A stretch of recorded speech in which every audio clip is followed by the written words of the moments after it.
তোমরা কেন জাহান্নামে যাচ্ছ? তোমরা বলতে আমরা ভালো লোক, তোমরা বলতে আমরা ভদ্রলোক, আজকে তোমরা জাহান্নামে। তাদের এক নম্বর উত্তর যেটা আসবে মারাত্মক উত্তর, ক্বালু লাম নাকু মিনাল মুসাল্লিন, আমরা নামাজি মুসল্লিদের মধ্যে ছিলাম না। এক নম্বর।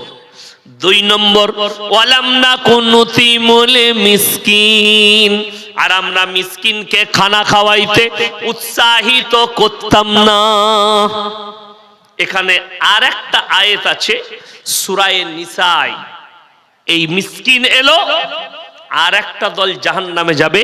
তার মারাত্মক কারণ, সে নামাজ পড়বে, তাহাজ্জুদ পড়বে, সব করবে, কিন্তু মালটা কিয়ামতের দিনে ফেরে পড়বে। তারা কারা? ওয়া আতুল ইয়াতামা আমওয়ালাহুম ওয়ালা তাতাবাদদালুল খাবিসা বিত-তাইয়িব ওয়ালা তাকুলু আমওয়ালাহুম ইলা আমওয়ালিকুম ইন্নাহু কানা হুবান কাবীরা। তোমরা এতিমের মালের সঙ্গে তোমাদের মালকে ওদল বদল করে লিও না, এতিমের মালকে ভক্ষণ করো না। দু ভাই, ভাই মারা গেছে, ভাইপো আছে, ভাইয়ের মালগুলোকে ভক্ষণ করে নেওয়া, ভাইপোকে বঞ্চিত করে দেওয়া। এই লোক যদি কাবা ঘরে তাহাজ্জুদ পড়ে, আল্লাহর কসম তার কবরের আযাব আর কিয়ামতের দিনে পুরো পৃথিবীর মলবি দোয়া করে পার করাতে পারবে না। চ্যালেঞ্জ। আল্লাহ নিষেধ করলেন অদল বদল করো না। কারুর যদি আমল কম থাকে, আপনার ভাই মারা গেছে, ভাইপোর সম্পত্তিগুলো রুখে নিয়ে চাষ করে দেখাশোনা করে, ভাইপো 18 বছর বয়স হয়েছে, বাবা তোর আব্বা মারা গেছিল, ভাই এই দেখ তোর ব্যবসাটা আমি দেখতাম, এত টাকা জমিয়ে ব্যবসাটাই এই ডেভেলপ করে দিয়েছি, তোর এই টাকা এই জায়গা এই দেখো দলিল পত্র তোমার নামে করে দিলাম, এরপরে তুমি সামালো। এই লোকটার আমল যদি একটু কমজোর হয়, তারপরও জান্নাতে চলে যাবে খালি এতিমের মাথায় হাত রাখার কারণে। বড় কষ্ট লাগে। তারা বলবে আমরা মিসকিনকে খানা খাওয়াইতাম না, আল্লাহ তাই জাহান্নামে পাঠিয়েছে। ওয়া কুননা নাখুদু মাল খায়দিন, এটা মারাত্মক, প্যাথেটিক। যারা বেনামাজি শুনবেন, অনেক লোক আছে আমাদের সমাজে, তারা নামাজিদিকে দেখে, দাড়ি টুপিওয়ালাকে দেখে হাসি ঠাট্টা মজাক করে। তারা বলবে আমরা দাড়ি টুপি নামাজি মুসল্লিদের মজাক উড়াতাম, আল্লাহ তাই আমাদিকে জাহান্নামে পাঠিয়েছে। ওয়া কুননা নুকাজ্জিবু বিয়াউমিদ্দিন, আর আমরা বিচারের দিবসকে মিথ্যা বলে মনে করিতাম, আল্লাহ তাই আমাদিকে জাহান্নামে পাঠিয়েছে। সেদিন আর কোনো উপায় থাকবে না। আমার ভাই, সবাই নিয়ত করুন 5 ওয়াক্তের নামাজি হব, জোরে বলুন ইনশাআল্লাহ। নামাজ ছাড়ো না ছাড়ে, হার হালতে যেখানে থাকবেন নামাজ পড়ুন। আমার ভাই, আমার কচি কাঁচা আমার মা বোন, নামাজ কেউ জিন্দেগিতে ছাড়বেন না। নামাজ রোজার পাবন্দি করুন। আজকে বড় কষ্ট লাগে, বেঈমান কাফের পৃথিবীর ইহুদি নাসারা এরা এমন জাল ছুঁড়েছে, সেই জালে মুসলিমরা ফেসে গেছে। তা না হলে আপনাকে বলে দিই, আপনাদের এলাকায় বর্ডার আছে, আপনি যান বর্ডারে যে বিএসএফরা আছে, পাঞ্জাবিদের বিএসএফ পাবেন। পাঞ্জাবিরা পুলিশের চাকরি করে, বিএসএফ এর চাকরি করে। তারা মুখেতে দাড়িও রেখেছে, মাথায় পাগড়িটাও রেখেছে। আর আজকে 100টা মুসলমানের মধ্যে 80টা মুসলমান দাড়ি চাচা। ঠিক বললাম না ভুল বললাম? নিজে থেকে সেলুনে গিয়ে দাড়ি চাচ্ছে। তুমি ভেবে দেখো, তোমার থেকে বড় রসুলের দুশমন কে হতে পারে? আরে মরদের বহিঃপ্রকাশ পাওয়া যায় দাড়ির দ্বারা।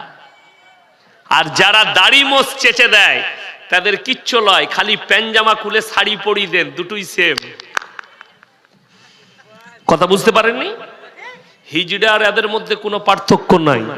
মরদ তো সে যার মুখে দাড়ি থাকবে। আরে আমার দাড়ি বেরোয়নি, তাই ইউটিউব ফেসবুকে অনেক ভণ্ড বলছে আর বয়ান শোনা যাবে না, দাড়ি বেরোয়নি। তা আমি কি করব? তোর ওষুধ থাকলে দিয়ে যা, মালগুলো একটু বার করি।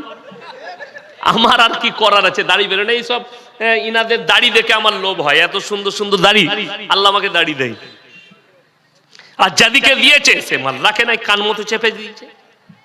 শুনেলেন, যারা দাড়ি চাচ্ছেন, দাড়ি চাচ্ছে, তাদের স্কিনটা দেখেন, আর যারা দাড়ি রেখেছে তাদের স্কিনটা আসমান আর জমিনে ফারাক আছে। দাড়ি চাচনেওয়ালা তার স্কিন নষ্ট হয়ে যাবে, আর আমাদের দেখেন, আর শাহরুখ খান, সালমান খান, আতিশ দিকে কাদা লেপতে হয়, কাদা। আর আল্লাহর কৃপায় সরষের তেল মাখি শীতকালে, গ্রীষ্মকালে সাবান মাখি, আর কিছু লাগাই না। কি মনে হচ্ছে আমি সোনো, পাউডার, ঠোঁট পালিশ লাগিয়ে স্টেজে বসেছি? গাল পালিশ লাগাইছি? লাগাই না, প্রয়োজন নাই, আল্লাহর কৃপায়। শুনেলেন, মুমিনদের সব থেকে দামি ক্রিম হচ্ছে 5 ওয়াক্তের নামাজে 5 বার উজু করা। জোরে বলুন সুবহানাল্লাহ। এর থেকে দামি ক্রিম নেই। এই ক্রিমটা কতটা কাজে লেগেছে কখন? করোনার সময়।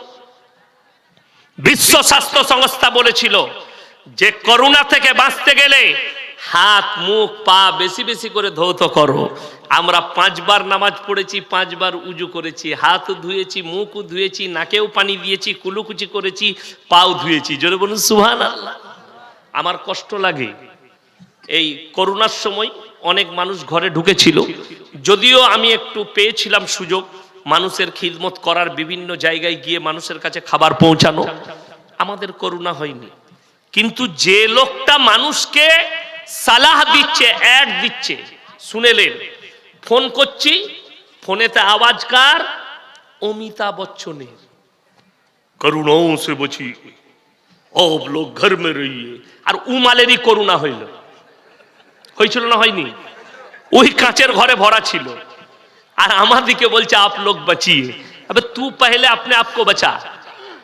हमारा तो अल्लाह की कृपा से कुछ नहीं हुआ, हम तो घर पे थे, वुजू किया, नमाज पढ़ लिया, और हमने सारे के सारे लोग, अल्लाह की कृपा से हमारे पास कुछ नहीं आया।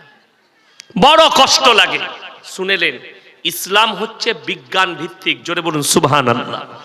বিজ্ঞান আপেক্ষিক, আজ যেটা বলছে কাল সেটা চলবে না। শুনেলেন, বেঈমান কাফেরদের মেহনত, তারা যা কিছু করেছে, যা কিছু লিখেছে, সব ইসলাম বিরোধী লিখেছে। আমাদের বাচ্চারা কিতাব পড়ছে, স্কুলে গিয়ে ইসলাম বিরোধী বই পড়ছে, ইসলামের বিপক্ষ কথাগুলো পড়ছে। কোরআনে লেখা আছে কুল্লু ফি ফালাকি ইয়াসবাহু, নবমণ্ডলে যা আছে তারা যেন নিজের নিজের কক্ষপথে চলমান। আর এরা বলে দিলে চন্দ্র, সূর্য, গ্রহ, তারারা দাঁড়িয়ে আছে আর পৃথিবীটা ঘুরছে। আছে না নাই? আর কোরআনে অপর জায়গায় আছে আলাম নাজআলিল আরদা মিহাদা ওয়াল জিবালা আওতাদা, পাহাড়গুলোকে খুঁটো গেড়েছি, পৃথিবী তুমি আর নড়াচড়া করো না। এটা কোরআন, সূরা নাবা 30 পারার প্রথম সূরা, প্রথম পৃষ্ঠা। ওয়াল জিবালা আওতাদা, পাহাড়গুলোকে খুঁটো গেড়ে দিয়েছি, পৃথিবী তুমি নড়াচড়া করবে না। আর কোরআনে সূরা ইয়াসিনে আছে কুল্লু ফি ফালাকি ইয়াসবাহুন, নবমণ্ডলে যা আছে তারা যেন নিজের নিজের কক্ষপথে চলমান। আপনারা জানেন চাঁদের জায়গা বিক্রি হচ্ছে? মালদার লোক জানে না গো। হ্যাঁ, কিন্তু আপনি আমি কিনতে পারবো না। কে কে কিনছে? Shahrukh Khan, Salman Khan, Amitabh Bachchan, big B, Donald Trump, Modi ji, Jogi ji, আর বড় বড় নেতারা, আম্বানি, আদানি। কেন? পৃথিবীতে যুদ্ধ হবে, পরমাণু যুদ্ধ, তৃতীয় বিশ্বযুদ্ধ হবে, পরমাণু যুদ্ধ। বাঁচার লেগে আমরা চাঁদে পালিয়ে যাব, মরে তো এরাই মরবে। কিন্তু এই হারামখোররা তো আর কোরআন জানে না। আল্লাহ তাআলা ধ্বংস করবেন পৃথিবীকে, আমরা জমিনের ওপরে আছি। রেওয়ায়েতে আছে জমিনটা ধরে আল্লাহ এইভাবে পাল্টাবেন, সমতল করবেন গোটা পৃথিবীকে। এটা কোরআন এবং হাদিস। কিয়ামতের ময়দান তৈরি হবে। তৃতীয়বার সিংহায় ফুঁক দিবেন, মানুষ মাটি ফেরে কবর থেকে উঠে দাঁড়িয়ে যাবে জীবিত হয়ে। আর পশ্চিম দিকে একটা আগুনের ঝোঁকা এসে টেনে নিয়ে যাবে। আর কিয়ামতের ময়দান হবে, ফিলিস্তিনের গাজার ময়দানটাই হবে, ফিলিস্তিনের ময়দানটাই হবে কিয়ামতের ময়দান।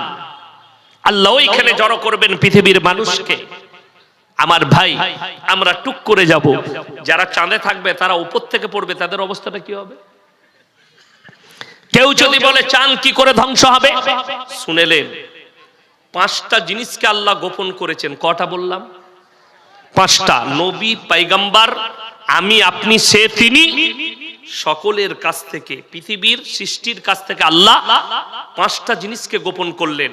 সূরা লুকমান একবারই শেষ আয়াত, ইন্নাল্লাহা ইনদাহু ইলমুস সাআহ, কিয়ামত কবে হবে আমি আল্লাহ ছাড়া পৃথিবীর কেউ জানে না। এটা নাম্বার 1। আপনারা কে কতটা জানেন জানি না, শিক্ষিত লোকরা জানবে। 2012 সালে একজন পপ বৈজ্ঞানিক, পপ মানে হচ্ছে গির্জার ভেতরে যারা থাকে তাদেরকে পপ বলে খ্রিস্টানরা, সেই বৈজ্ঞানিক 2012 সালে বলেছিল পৃথিবীটা 72 ঘন্টার মধ্যে ধ্বংস হয়ে যাবে। সেই সময় সোশ্যাল মিডিয়া ছিল না। আমি মুর্শিদাবাদের রেজিনগরে বলেছিলাম 72 কেজি গাঁজা খেয়ে বলেছে ভয় খাবার কিছুই নাই। আচ্ছা, পৃথিবীটা আজকে ধ্বংস হয়েছে না আছে? আছে। এটা 12 সাল। গত বছরে রমজানে বাংলাদেশের এক হুজুর সুর করে বক্তব্য দিলে রোজার মাসে, কি বক্তব্য? আমার ভাইয়েরা মায়েরা বোনেরা, রমজান মাস 15ই রমজান শুক্রবার, আর আল্লাহর নবী বলেছেন কিয়ামতের ময়দানটা হবে, কিয়ামত পৃথিবী ধ্বংস করবেন, মাসটা হবে রমজানের মাস, আর 15ই রমজান শুক্রবার পড়বে আল্লাহ পৃথিবীকে ধ্বংস করবে। সবাই ভয়ে মরে গেল। আমি কলকাতা মিটিয়া বুর্জে আদায় করছি 15ই রমজান, একজন ফোন করে বলছে হুজুর 15ই রমজান কি হবে? আমি তুই আগে মরবি, ফোনটা রাখ, আমি মাদ্রাসার আদায় করছি, এখন ঝামেলা করি না। কত দুঃখ লাগে। আচ্ছা বলুন, পৃথিবীটা ধ্বংস হয়েছে না আছে? আছে। কেন? আল্লাহর কসম, নবীজিকেও বেঈমান কাফেররা একাধিকবার প্রশ্ন করেছে, হে নবী কিয়ামতটা কবে হবে তারিখ জানতে চেয়েছে। আল্লাহর কসম, আল্লাহ কোরআনে যতগুলো দলিল দিয়েছেন এক জায়গাতেও তারিখ বলেননি, খালি কিয়ামতের আলামত বলে দিয়েছেন। নবীজিকে বেঈমানরা প্রশ্ন করলো, কি বলে? বেঈমান মুশরিকরা, ইয়াসআলু আইয়ানা ইয়াউমুল কিয়ামাহ, হে নবী কিয়ামতটা কবে হবে? আল্লাহর হাবিব বললেন, তোমরা শোনো, আল্লাহ আয়াত পাঠিয়ে দিলেন, তাদেরকে বলে দাও ফাইদা বারিকাল বাসার। এখানেও তারিখ বলেননি, আল্লাহ খালি আলামত বলে দিলেন। সেদিনে তোমাদের চোখগুলো স্থির হয়ে যাবে। আশ্চর্য জিনিস দেখলে চোখ স্থির হয়। আপনি যদি সকালবেলায় মালদায় মাছের মার্কেটে যান আর যদি দেখেন একটা 20 কেজি ওজনের কাতলা, আল্লাহ, চোখটা বেরুবে না? বেরুবে না? এইভাবে দাঁড়িয়ে যাবে। কোরআনে এই অর্থটাই, আল্লাহ এই ভাষাটাই বলেছেন, ফাইদা বারিকাল বাসার, তোমাদের চোখগুলো স্থির হয়ে দাঁড়িয়ে যাবে। ওয়া খাসাফাল কামার, যেদিনে চন্দ্রকে আলোহীন করে দেব, চাঁদের আর আলো থাকবে না। ওয়া জুমিয়া শামসু ওয়াল কামার, চাঁদ আর সূর্যকে আমি একটা রাস্তায় টক্কর খাইয়ে পৃথিবীটা তছনছ করে দেব। এটা কোরআন। ওয়া জুমিয়া শামসু ওয়াল কামার ইয়াকুলুল ইনসানু ইয়াউমাইদিন আইনাল মাফার, মানুষ ছুটাছুটি লাগাবে আর ভাববে কোথায় পালালে বাঁচি। কাল্লা লা ওয়াজার ইলা রাব্বিকা ইয়াউমাইদিনিল মুস্তাকার, সেদিনে আমার আল্লাহর কাছে, রবের কাছে দণ্ডায়মন ছাড়া বিকল্প কোনো রাস্তাই থাকবে না। সবাই আল্লাহর কাছে দণ্ডায়মন হবে। এটা কোরআন, 1 নম্বর। দ্বিতীয় নম্বর, ওয়ায়ুনাজ্জিলুল গায়যা ওয়া ইয়ালামু মা ফিল আরহাম, মায়ের গর্ভে বেটা আছে না বিটি, বিকালঙ্গ না কালো, খোড়া আছে না ভালো আছে, আমি আল্লাহ ছাড়া পৃথিবীর কেউ জানে না। কিন্তু এখানে একটা কথা শুনেলেন, আমাদের অনেক মুসলমানের ঈমান দুর্বল। ছেলে না হলে আমাদের মতো মৌলবীর কাছে এসে বলছে, হুজুর একটা তাবিজ দেন ছেলে হবার। হ্যাঁ, আপনি মালদা স্টেশনে পাবেন, স্টেশনের বাইরে চট বিছিয়ে বসে আছে, ছিঁড়া চট, মাথায় সরষের তেল লাগিয়ে আঁচুড়ে সকালবেলায় বসেছে অ্যাটার্জি খুলে, আর দেখবেন সে গোল চাকতি নামানো আছে, আর কি কি সব লেখা আছে। কি ব্যাপার? বলে জ্যোতিষী, হাত দেখে ভাগ্য বলে দেয়। অনেক লোক গিয়ে তাদেরকে হাত দেখাচ্ছে, 50,000 বেতন পায়, মালদায় চাকরি করে, এসে নেমেছে শামসি থেকে, ভাই আমার হাতটা দেখো। ওরে বাবারে, বিরাট গোলমাল, তোমার ভাগ্য খারাপ যাচ্ছে, তোমার প্রমোশন হয়নি, বিবির সঙ্গে ঝগড়া চলছে। বিরাট গোলমাল। ভাগ্যটা কি করে ফিরবে? এই আংটির পাথরটা নিয়ে যাও, আংটি বানিয়ে হাতে লাগাবে, তোমার ভাগ্য ফিরে যাবে। হাইরে মুসলমান, হাইরে মানুষ, 70,000 বেতন পায়, যে আংটিটা দিচ্ছে সে ছিঁড়া চটে বসে আছে। পাথরটা যে দিচ্ছে, যদি একটা পাথর বিক্রি হয় 200 টাকায়, 70 টাকা লাভ করেছে, না হলে 100 টাকা লাভ। কি খেতে পাবে? 3টে পরোটা, আনলিমিটেড তরকারি, একটা সিদ্ধ ডিম, এক টুকরো পেঁয়াজ, 30 টাকা। রাজুদা ওই পচা মাল খেতে পাবে, ভালো লয়। এখন আপনারা জানেন ডিজাইনে সবকিছু চলছে। আমাদের বৌদিকে যদি বলে দেন গাওয়া ঘিয়ের পরোটা করে দিতে, দিবে না? দিবে না। গাওয়া ঘিয়ের পরোটা করে দিচ্ছে, বিবি বলছে হাতে করে খাওয়াতে বললে বিবি ভালোবেসে হাতে করে খাইয়ে দিবে, ভালো লাগবে না। ভোর 5টায় হারামখোর মালদাটাকে গিয়ে লাইন দিয়েছে, বলছে আমি মালদা থেকে এসছি, রাজুদার পরোটা খাবো। হারামখোর বইয়ের গাওয়া ঘিয়ের পরোটা ভালো লাগলো না, পচা তেলের পরোটা খেতে গেছে লাইন দিয়ে। এর থেকে দুঃখ ডিজাইন। হাওড়া জেলায় একটা চায়ের দোকান করেছে একটা মেয়ে ছেলে, ছোট পোশাক পরে চা বিক্রি করছে। যত ভিড় খালি ইয়ং ছেলেদের। দিদি চা। কিসের? ওটা তো চায়ের ভিড় নয়, ওটা দিদির ভিড়, ওর শরীরের ভিড়, ওর পোশাকের ভিড়। এটা আমি শরীয়ত বলছি, আপনাদিকে গল্প বলি নাই। কিয়ামতের পূর্বে রাস্তাঘাটে কুকুরের মতো জিনা করবে, এটা কিয়ামতের আলামতের মধ্যে একটা আলামত। যতগুলো পুরুষ তার চায়ের দোকানে দাঁড়িয়েছে, তারা জিনার নিয়ত নিয়ে দাঁড়িয়েছে, কেউ চা খাবার নিয়ত নয়। যদি বলেন চায়ের ভিড়, তাহলে সুজাপুর ডাঙ্গাই যেতে হবে চা খেতে, ওইটা হচ্ছে চায়ের ভিড়। আমি ওখানে দাঁড়িয়ে মালাই রুটি চা খাই, বেচারা আমার চায়ের পয়সা নিতে চাই, আমি জোর করে দিই। ওইটা হচ্ছে চায়ের ভিড়, আর ওইটা হচ্ছে শরীরের ভিড়, ওটা হচ্ছে তার দেহর ভিড়, চায়ের ভিড় নয়। এটা কিয়ামতের আলামত। বর্বরতা বেড়ে যাবে, লেখে নিয়ে যান। রাসূল আকরাম সাল্লাল্লাহু আলাইহি সাল্লাম বললেন, কিয়ামতের পূর্বে বর্বরতার যুগের পাপগুলো মডেলিং হয়ে ফিরে আসবে তোমাদের কাছে, অনুভব করতে পারবেন না। আজকে ভারতের সুপ্রিম কোর্ট রায় দিয়েছে সমকামী, ভারতে লিগেল। আজকে মুসলিমদের মধ্যে বিষ ছড়িয়ে গেছে। সমকামী এই পাপটা রাসূলের যুগের পাপ নয়, এই পাপটা ইমামদের যুগের পাপ নয়, এই পাপটা ইমাম বুখারী ইমাম তিরমিজির যুগের পাপ নয়। এই পাপটা হচ্ছে হযরতে লূত নবীর কওমের পাপ, যে পাপের কারণে একটা পুরো নসলকে আল্লাহ ধ্বংস করেছেন।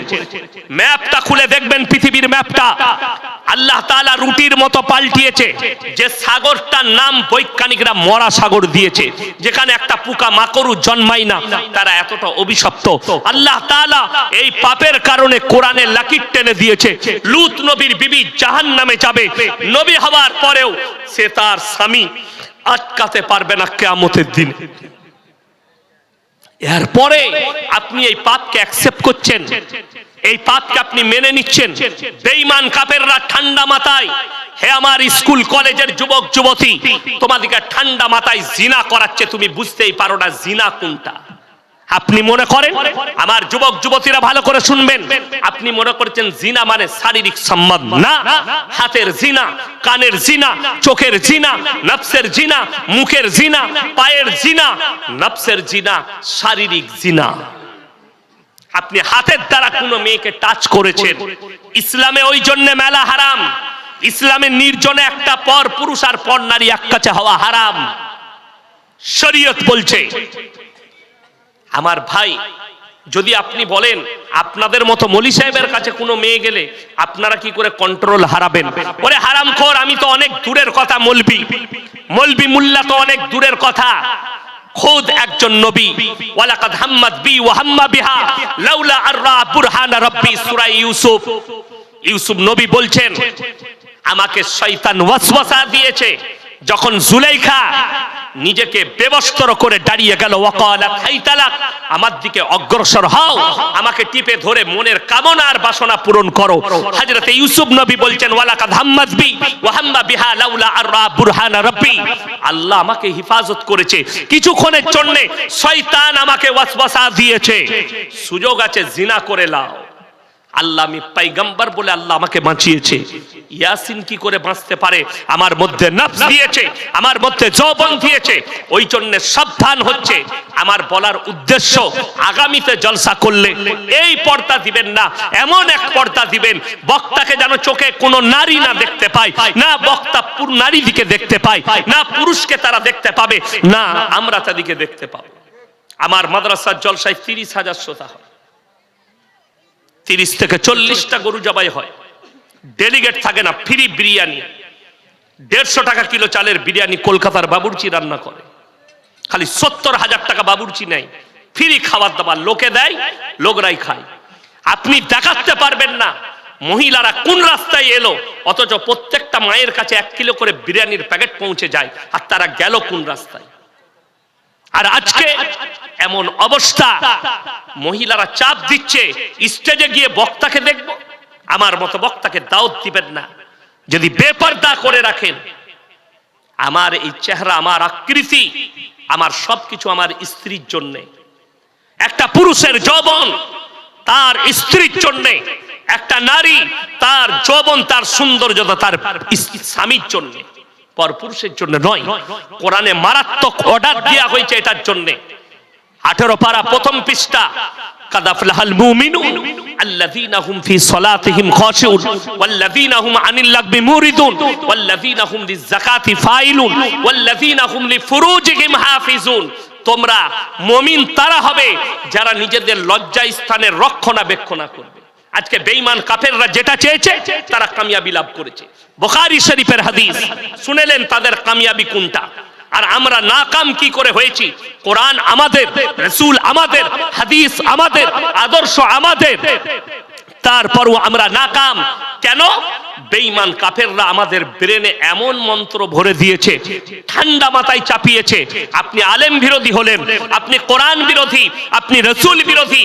একটা আলেম যদি হক কথা বলে, আপনি পেছনে গিয়ে গালি দেন, যেটা আপনার যে পাপে আপনি লিপ্ত আছেন, ওই পাপ করার কারণে আপনি মৌলবীকে গালি দেন। আপনি ইমাম জুম্মার দিনে জিনার বায়ান করলে, পরকীয়ার বায়ান করলে ইমামকে তাড়ানোর ব্যবস্থা করেন, যেহেতু আপনি পরকীয়ায় লিপ্ত হয়ে আছেন। খুব দুঃখের বিষয় এটা। আপনাকে বলে চাই, বুখারী শরীফের হাদিস, একটা পুরুষ টাকনুর ওপরে কাপড় পরবে। বেঈমান কাফেররা প্যান্ট তৈরি করেছে, প্রত্যেকটা যুবকের প্যান্ট টাকনুর নিচে, নামাজ পড়ার সময় খালি গুটিয়ে নিচ্ছে। ঠিক বললাম না? কিছু যুবক নামাজের সময় গুটাচ্ছে। কোন মৌলবি যদি ফতোয়া দিতে পারে নামাজের সময় টাকনুর ওপরে গুটি নেওয়াটা, এটাই খালি শরীয়ত, নবীজি এটাই বলেছেন, বাকি টাইম নিচে থাকলে অসুবিধা নাই, হারাম। টাকনুর নিচে যে পুরুষ কাপড় পরবে, মারাত্মক দুটো পাপ। এই টাকনুর নিচে কাপড় পরার কারণে আল্লাহ ওই অঙ্গগুলো জাহান্নামে দিবেন। নাম্বার 1, টাকনুর নিচে যারা কাপড় পরে তাদের দিলেতে তাকাব্বুর মানে অহংকার আসে, আর হাদিসে আছে যারা অহংকারী হবে আল্লাহ তাদেরকে জান্নাতে দিবেন না। আপনি ওই পোশাক পরেছেন, অহংকার এসছে টাকনুর নিচে। দ্বিতীয় নম্বর, আপনি রাস্তায় যাচ্ছেন, রাস্তায় যেতে যেতে কুকুরের গু ঠেকে গেল, কুকুরের মুখ থেকে গেল, যেহেতু টাকনুর নিচে প্যান্টের, বুটের নিচে প্যান্ট, চপ্পলের নিচে প্যান্ট, ছেচুড়ে ছেচুড়ে যাচ্ছে, ওই প্যান্ট পরি আপনি নামাজ আদায় করছেন। মারাত্মক। আমি গত বছরে মুম্বাই যাচ্ছি, কলকাতা এয়ারপোর্টে দাঁড়িয়ে আছি, বোর্ডিং পাস করাবো সকাল 6:30টায়, লাইন লম্বা। আমি ঢুকেছি, গাড়ি থেকে নেমেই ঢুকে গেলাম, বোর্ডিং পাস করাবো, 8টায় 8:30টায় ফ্লাইট আছে। ঢুকে আমার সামনে একটা যুবক ছেলে দাঁড়িয়ে, বিহারি মুসলিম, সে এমন একটা প্যান্ট পরেছে, পেছন থেকে দেখে মনে হচ্ছে খুলে পড়ে যাবে। আমি ভয়ে ভয়ে বললাম যে আল্লাহ, খুলে গেলে বিপদ হয়ে যাবে। আমরা ভাইয়া থোড়া ऊपर कर लो। बोले कि हजरत ये डिजाइन है। हमने साला ऐसा भी डिजाइन का पैंट निकाल चुका है। আমি আশ্চর্য হলাম আর ভাবলাম, এই ছেলেটা যখন মসজিদে নামাজ পড়তে ঢুকবে এই প্যান্ট পরে, তার পেছনে যে দাঁড়াবে তার আর নামাজ হবে? ই তো সিজদায় গেলি পেছনে যে থাকবে সে আলী বাবার গুফা দেখতে পাবে, নামাজ ওখানেই শেষ। হারাম। ওই জন্যে শুনেলেন ইউনিফর্মের একটা বড় মূল্য আছে। আচ্ছা, ইউনিফর্ম ছাড়া স্কুলে কেউ ঢুকতে দিবে? কথা বলে না এরা? ইউনিফর্ম ছাড়া স্কুলে ঢুকতে দিবে না। ইউনিফর্ম ছাড়া আপনি কোনো কোম্পানিতে ঢুকতে পারবেন না, কোনো হসপিটালে ঢুকতে পারবেন না ইউনিফর্ম ছাড়া। আপনি বড় বড় যদি ভেলোরে, মুম্বাইয়ে, টাটা মেমোরিয়ালে যান, আপনাকে তাদের ড্রেস পরে ভেতরে প্রবেশ করতে হবে, না প্রবেশ করতে দিবে না। আর আল্লাহর ঘরে যাচ্ছেন বেঈমান কাফেরের মতো, আপনি সিজদায় যাচ্ছেন, পাছা বেরিয়ে যাচ্ছে, আপনার আল্লাহর ঘরে ইউনিফর্ম থাকবে না? আল্লাহর ঘরের ইউনিফর্ম। এই মৌলবি কটা পাগল হয়ে যায়নি যে লম্বা জামা পড়েছে? আমরা পাগল নয় যে লম্বা জামা পড়েছি। এটা ইসলামী ইউনিফর্ম, যেটা দ্বারা সাতার ঢাকা যাবে, যেটা দ্বারা নামাজ সহি হবে, নামাজে বিপদ আসার ভয় নেই। আর আপনি যে গেঞ্জি আর প্যান্ট পড়েছেন, নামাজে বিপদই বিপদ। সিজদায় গিয়ে গেঞ্জি যদি এইখানে চলে আসে মেয়েদের মতো, কোমর বেরিয়ে গেল, প্যান্ট যদি একটু নিচে দিকে যায়, তা আলী বাবার গুফা, নামাজ ওইখানেই শেষ। আর আপনি ওটাকে ভাবছেন নামাজ হবে না, তা নয়, নামাজ হবে। নামাজ বিপদ হওয়ার আশঙ্কা আছে। যেখানে বিপদ আছে সেখানে আপনি রিস্ক নেবেন কেন? যেখানে ইউনিফর্ম, যদি বলেন আমি চাকরি করি, আরে ব্যাগেতে একটা পাঞ্জাবি নিয়ে যান, খালি নামাজটা পড়ার সময় পাঞ্জাবি পরে নামাজ পড়লেন, খুলে দেন, আপনার ইউনিফর্ম রয়ে গেল, আপনার সবকিছু রইল, ঠিক হয়ে গেল। হাদিসে আছে যে মহিলারা টাকনোর নিচে কাপড় পরবে, এটা হারাম। ওই মহিলারা টাকনুর ওপরে যে মেয়েরা কাপড় পরবে, তাদের ওই অঙ্গগুলো জাহান্নামের আগুনে জ্বালানো হবে। বেঈমান কাফেররা যে সালোয়ার গুলো এখন বর্তমানে তৈরি করছে, সব এখানে। ঠিক বললাম না? কিছু কিছু মেয়ে আবার পায়ে কালো কার মানছে। এটা কি বলে? লজল লাগবে না, গলায় দড়ি বাঁধ আর মরবি না। আমাদের